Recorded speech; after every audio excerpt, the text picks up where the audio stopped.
doit mettre sur pied et dans un état de droit, il y a une justice indépendante.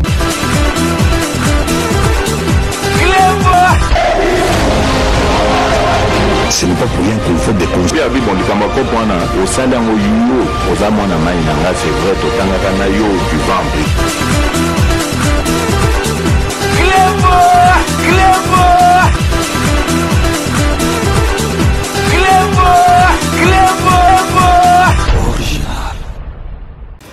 Salut et bienvenue sur Clébois Original. Merci de votre fidélité. 5 minutes avec César Ngadi. Tout le monde est d'accord et il en restera ainsi pendant très longtemps. 5 minutes Nabiso, il y a les alliés édition spéciale. Oyo Tokolobele la conclave ya Kachobwe. Conclave ya Kachobwe bato ba yebite ezali lisanga oyo ba soi-disant ba opposant ba sangani esika moko pour la élection présidentielle. Donc Tokotanga Katumbi, le donneur d'ordre, le bailleur de fonds, Fayulu, Matata Mpogno na Deli Sesanga. Bango wanande basangani pour ba affronter union sacrée de la nation où ils allaient na force de frappe ya kosakanate. Et le rokanga na moni na conclave na bango basali signature na bango na conclave na bango babengi Kachobwe na yebisi bango ke bazali poids mouche bangi babunda na poids lourd yango na yebisi bino il faut bo bakisa docteur Mukwege na kati parce que boza léger parce que ndeka boza wana Félix ako niefu la bino penza niefu libino donc bobaki sa Mukwege ata bobaki susu Mukwege bozaka moi bokomi neti na poids mouche bolongo na mouche bokomi na léger to niefu na susu bino eloko tolingi kaka to yebisa bino vraiment bino moko bomoni donc Fayulu oyo azalaki contre Kanambe ou azalaki contre Bafakwa ou abandai ko tia munoko bomonie asangani na Bafakwa asangani na batu ya Kanambe donc Fayulu égale Kanambe officiellement ezalaki depuis Kalmesuko ekomi officiel tant bolubi makambo Kanambe boyebi ke ezo touché mbala moko Martin Fayulu mais Fayulu longa na comprendre te Fayulu ti lelo na kimukolo na odo basombela ko ba bi avion. Ti le faut pas payer la roca babi avion. Ah Fayulu vraiment.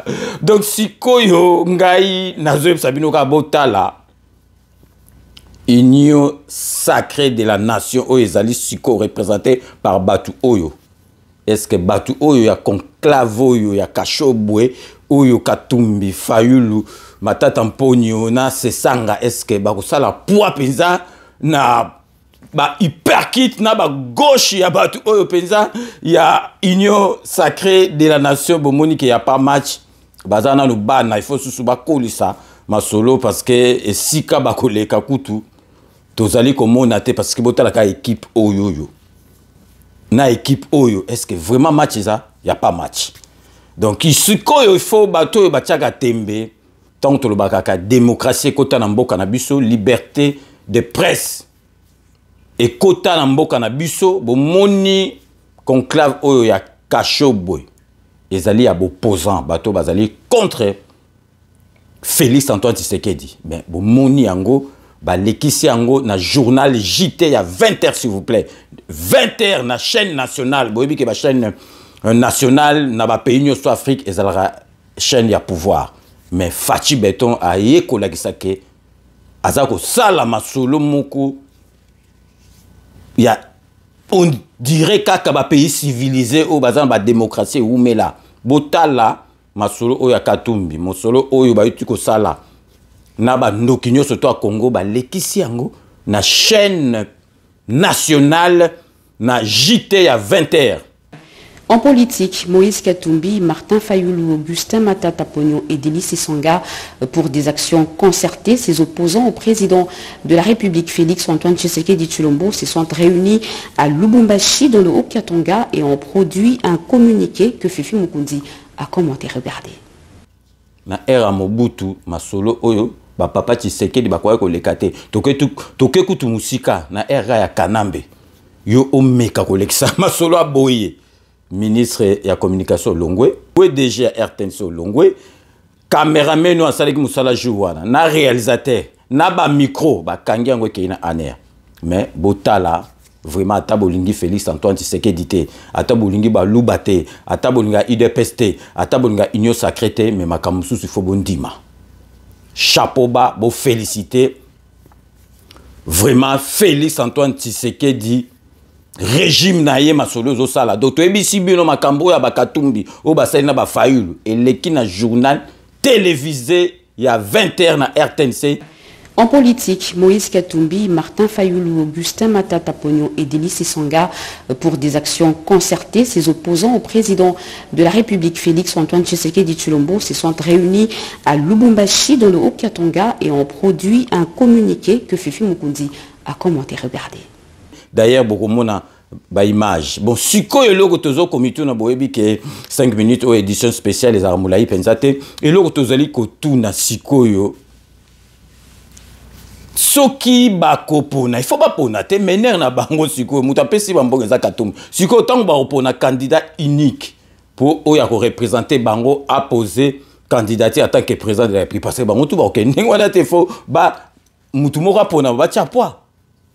Au moni place mfitaka ni kokota mbebe kokota parce que il faut Katumbi logiquement ndé bazana mutaleri Katumbi na mbonga zate bien mtapele bango ba billet yem mtawasa ni surtout donc Katumbi mutawazala candidat na bango iniki yem tu mener siko ebo moni place et go beba est-ce que Fayulu parce que Fayulu azolingo yeba na Fayulu azolinga ke talaka ndeba bebani na muzitu na masolo parce que Fayulu boyebi kavanda na batute au moni esika masolo ekokoma misi parce que logiquement eza Katumbi tala bango ba se déplacer ba yeti kuna na Katanga ba fouter le bango ba billet ba lelsi bango hôtel ba repesa bango kama ba likonda donc siko je vois mal Fayulu azali boso ya Katumbi et puis botala Katumbi alati donc et koti on dirait na série à Dallas on dirait zo mata na cheval donc botala kaka aleti koti ya ba série oyo ya feuilleton à Dallas vraiment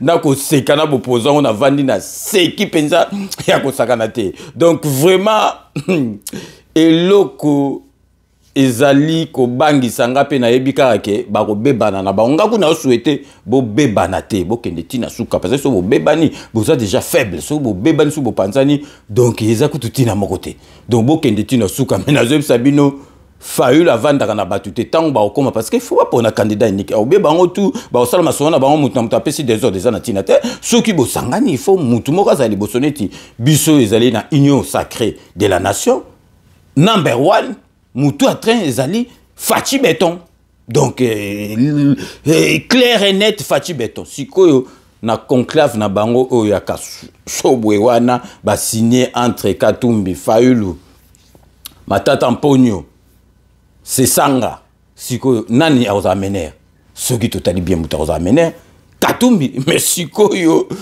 to yebite ko leka ndenge nini ngana lingi kutu babo na lingi ba panate mena yebike ba opanjala parce que Fayulu ko za deva Katumbi te Katumbi pa olinga Fayulu za deva été donc parce que bango to basala Fayulu na Genève donc vraiment affaire à suivre et vous allez vraiment esengo total marque ko suka mais il logo sutu toko lobana bino bato bandi marate ke masolo ezoko changer na Félix Antoine Tshisekedi bino moko bo moni ba opposant basali réunion na bango basali makam na bango eleki na chaîne privée na chaîne nationale RTNC et puis s'il vous plaît na JT à 20h. En politique, Moïse Katumbi, Martin Fayoulou, Augustin Matata Pognon et Délice Songa pour des actions concertées. Ses opposants au président de la République, Félix Antoine Tshisekedi Tshilombo, se sont réunis à Lubumbashi dans le Haut-Katanga et ont produit un communiqué que Fifi Mukundi a commenté. Regardez. Donc vraiment, il faut boyebake. Félix Antoine Tshisekedi azali mutu akosakana ete ye mutu akotisi liberté de presse ye mutu akotisi démocratie na mboka na biso donc ozala d'accord te vraiment ezali komonana na mokili bato avant na proposer bino ba image siko nazali ko féliciter parce que na epsaki bino ba ministre bati mutu na mutu ne sika na ye tant on a monaki ministre sport na mona ki n'était tant qu'à la temps Mobutu tchaki chimpumpu en chimpu ba tchak François Kaboul mwana Kaboul donc azali muta domaine na pseki bino que tous a déjà au sepela bon monika ka yemba la moko arbitre yo ba commis lettre na fédération na biso à football arbitre wana ba suspendre donc ceux qui ba suspendre donc automatiquement na carton rouge ya ba kam ekolongwa. Ensuite, bon, réouverture, il y a stade Nabiso à Marty, il y a Kendaki, azalaki en Égypte, il y a mon quoi na terrain. Ba fongoli stade monene ndengwana 80 000 places à Kitoko tout ça qui ba travaux belé tika bloc comme izalaki donc suivi izalaki te ministre sport azalaki faible fédération faible bomoni siko Kaboul mwana Kaboul ya na masolo ils ont rechangé donc match à Souka au contre Gabon to beta yango na kati ya 20 mètres donc to bima libanda to gagner au bien nil na 20 mètres to zoa 3 points puis to kende coupe d'Afrique et puis prochaine fois total masolo o ya coupe du monde to kendango donc siko to tikibino botala conclave signature na kati ya conclave ba bengi Kasho Bwe oyo Fayulu Sangani na Katumbi na Matata Mponyo na Sesanga donc vraiment so na seki ba bina o seka bango bino bosangana ki boseka ya biso ezali kambute to sepeli bo panzana te bo luka susu bozwa. Docteur Mukwega ya na bino parce que boza poids mouche boko kokate toko lia bino na ndenge moko kosakanate. Donc merci de votre fidélité, restez connectés sur Clébois pour la suite de nos programmes. Kangelo koyo tika misala na yo bana place na yo misala na yo ko ganga sala ka musala omuna il bana place na yo. Voilà amis, bonjour, content de vous savoir devant vos écrans. Je vous donne un rendez-vous tous les dimanches de 20h à 21h30. Un rendez-vous à ne pas rater, c'est la messe. Qu'est-ce qui va se passer? Il y aura une émission débat contradictoire. Évidemment, vous avez la chance et vous aurez la chance de participer à cette émission. Évidemment, appelez sur ce numéro qui sont là. Le numéro qui sont là, appelez et participez. Vous voulez participer à l'émission? Appelez sur ce numéro.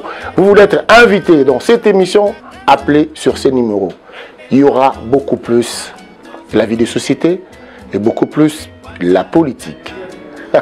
C'est ça notre centre d'intérêt. Je vous donne rendez-vous à ne pas manquer. Retenez bien, tous les dimanches de 20h à 21h30. Je vous dis, aïe, Boboto Bondeko Esengo, Baninga na sepeli kobete, bozai belé liboso na télévision na bino pona koka mbela oyo.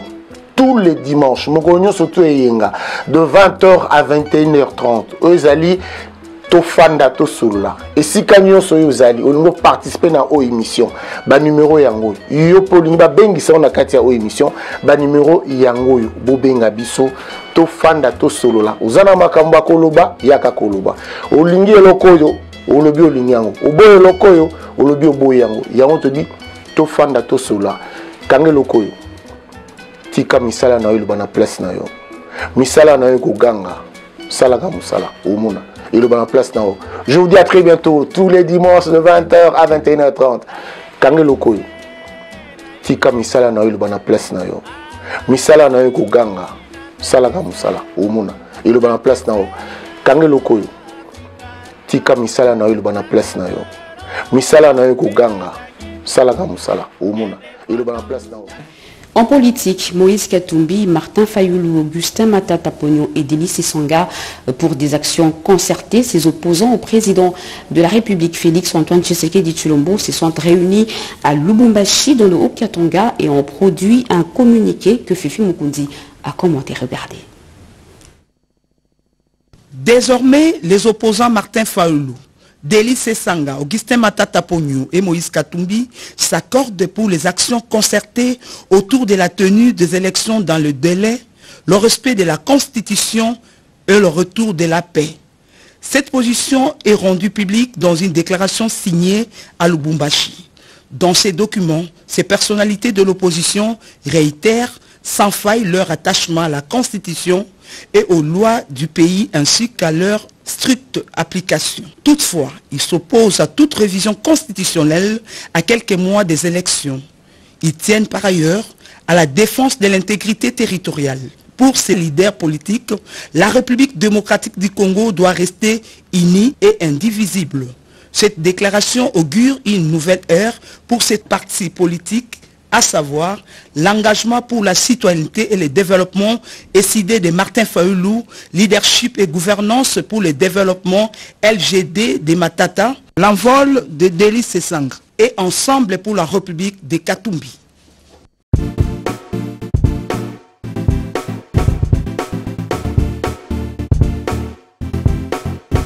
On doit mettre sur pied et créer dans un état de droit et une justice indépendante.